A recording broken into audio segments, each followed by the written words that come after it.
क्योंकि वो डरे हुए हैं।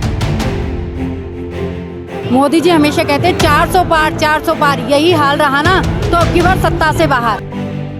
कि अब एक तूफान आ चुका है और ये तूफान उन्हें गिराने आया है।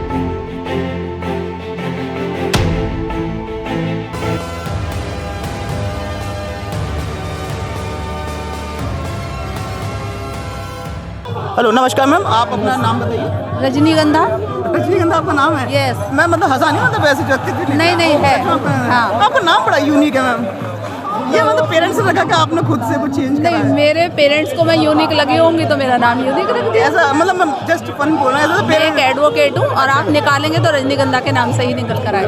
आप जरूरत पड़ी कभी केस वेस हुआ तो मैम आपसे बिल्कुल, मिलेंगे। बिल्कुल। तो आप मैम ये क्या सिर्फ क्या हंगामा खड़ा करना हमारा मकसद नहीं? अच्छा, तो आप इस जो सीजेपी प्रोटेस्ट है इसको सपोर्ट में है यहाँ? बिल्कुल। मेरा जो सबसे मैं एक सवाल पूछूं, मेरा एक पहला सवाल यही है कि पीएम ऑफिस से धर्मेंद्र प्रधान के बर्थडे तक का एक ट्वीट हुआ।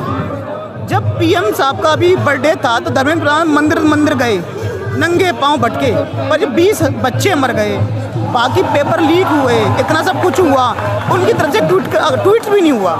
तो क्या लगता है कि वो इस चीज़ को लेकर सीरियस हैं? वो तो सत्ता में मत हैं इस समय। आप उनके पास गए?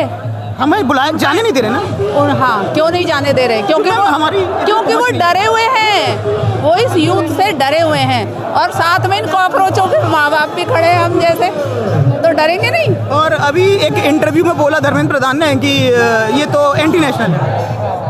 हम एंटी नेशनल हैं, हमारे बच्चे एंटी नेशनल है ना। कांग्रेस जनता पार्टी एंटी। हाँ, उन्हें ये नहीं पता कि अब एक तूफान आ चुका है और ये तूफान उन्हें गिराने आया है।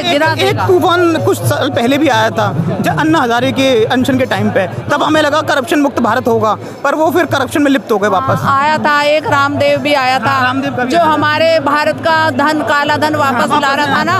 है अब वो कहता है, अब खुद मिलावट कर, अब वो कहता है कि मेरी पूंछ पाड़ लो, क्या कर लोगे, है ना। लेकिन अन्ना हजारे के आंदोलन में जब केजरीवाल अन्ना हजारे ने आंदोलन किया था तो क्या तख्ता पलट नहीं हुआ था?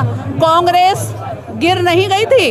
और अब सिर्फ वो एक अन्ना हजारे फिर बैठा है सोनम के रूप में, एक अन्ना हजारे फिर आ गया है और अब फिर से तख्ता पलट होगा। अभी ये सोनम वांगचुक साहब को 6, 7, 9 महीने के लिए जेल कर दी गई थी, यहीं जयपुर की जेल में बंद थे और फिर उन्हें निकाल दिया। तो मुझे मतलब मैं जितना ओवरऑल कवर कर पा रहा हूँ, समझ पा रहा हूँ कि गवर्नमेंट बहुत ही मद में चूर है। वो जो अपना मन कर रहा वही कर रही है और वो जस्टिफिकेशन भी नहीं देना चाहती किसी को। ना उन्हें किसी ट्विटर से मतलब है, ना किसी गवर्नमेंट के मीडिया पर्सन से मतलब है। उनके मन में जो है वो वही कर रहे हैं। डिक्टेटरशिप की तरह से चल रहा है देश इस समय। आपको ऐसा लगता है? हाँ बिल्कुल, डिक्टेटरशिप से ही चलना और एक दिन ये ख़त्म होगा, ज़रूर होगा, क्योंकि अब समाज जाग चुका है, यूथ जाग चुका है। और जो नेपाल में हुआ था अब यहाँ हो चुका है, वो क्रांति की आग जल चुकी है और इस आग में अब ये भस्म हो जाएंगे सारे भस्मासुर जितने भी हैं। मेरा एक स्पष्ट क्वेश्चन है ये, क्योंकि आपको लगता है आने वाले समय में बीजेपी सत्ता से हटेगी? बिल्कुल हटेगी। तो आप फिर सत्ता में किसको देखना देख पा रहे हैं कि एक बड़ा लीडर या बड़ी पार्टी जो हम उसका हाँ, जो डिजर्व करे, जो इसके अभी जैसा शिक्षित हो। हम चाहेंगे इसके लिए एक एग्ज़ाम होना चाहिए और एग्ज़ाम जो क्लियर करे वो नेता बनना चाहिए। शिक्षा एग्जाम में नकल होगी। ये आंदोलन इसीलिए तो हो रहा है कि ये नकल बंद हो। 100 बार डरेंगे। अब अगर इन्हें सजा दी जाएगी तो सजा देने से ही तो जो है ये डरेंगे, और डरेंगे नहीं तो फिर। मुझे मैं पर्सनल बता रहा हूँ, ये चैनल मत से अलग है, मेरा पर्सनल मत है। मुझे नहीं लगता उन्हें किसी चीज़ का डर है। उनके पास पैसा, पावर दोनों है। आप अभी अंदर गए नहीं ना, वो डर कर बैठे हैं। जब आप जाएंगे ना अंदर तब आपको पता चलेगा कि कितने डरे हुए हैं। और देखना एक दिन ये डर बाहर भी निकल कर आएगा। चुप हैं। अभी यूपी इलेक्शन आने वाला 2027 में, तो इस प्रोटेस्ट का, इस सब का कुछ लगता है आपको असर होगा? पूरा असर। नहीं, अभी जो आप कह रहे हैं कि अभी वो आ रहे हैं, मोदी जी हमेशा कहते हैं 400 पार 400 पार, यही हाल रहा ना तो अब की बार सत्ता से बाहर। पर ये मोदी जी की वजह से नहीं हो रहा, ये सब ये जातिवाद की वजह से हो रहा है। ये ईवीएम, अगर मान लीजिए आप यूपी ईवीएम को भी चलो हम कंसिडर कर लेते हैं, पर जातिवाद तो है ना हमारे इलेक्शन में, देते तो अपनी जाति के लोगों को। तो इन्होंने फैलाया है इंसानों में, तो कहीं ये कहते हैं कि हिंदू मुस्लिम। ये एससी को कहाँ अपना मानते हैं? ये एससी, ओबीसी और एक क्षत्रिय समाज, ब्राह्मण समाज, इन्होंने तो सब पहले ही अलग कर रखा है।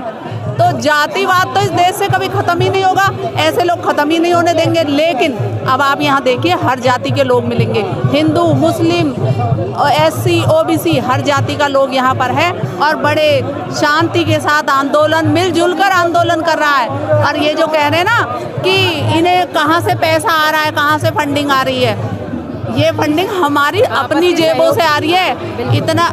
इतना ज़्यादा नहीं कमाते तो इतना कम भी नहीं कमाते कि यहाँ अपने भूखे बच्चों को खिलाना। यहाँ बूंद बूंद से सागर भर रहा है, कोई फंडिंग कहीं ब्लैक की नहीं है। मैं देख पा रहा हूँ, मैं जो भी लोग बोल रहे थे कि अलग बात आपसे फंडिंग आ रही है, कुछ लोगों का ये भी कहता है टेररिस्ट ग्रुप है, बाहर से फंडिंग आ रही है, पर मैं खुद देख पा रहा हूँ यहाँ लोग अपने स्वेच्छा से दान कर रहे हैं तो हो रहा है। चलो मैम, हम भी आपके सपोर्ट में ही हैं, अगर होता है कुछ बदलाव तो हम इस आने वाले बदले वो भारत का हिस्सा बन पाएंगे। टेरर तो इन्हें इसलिए नजर आ रहा है, टेरर नजर आ रहा है बच्चों को देख के तो टेररिस्ट ही कहेंगे ना ये, और तो क्या ये शर्म करें। लेकिन टेरर में तो ये आ चुके हैं, अभी कुछ दिन रुक जाओ, आ जाएंगे बाहर निकल के सारे और देखना क्या होगा। शुक्रिया, शुक्रिया।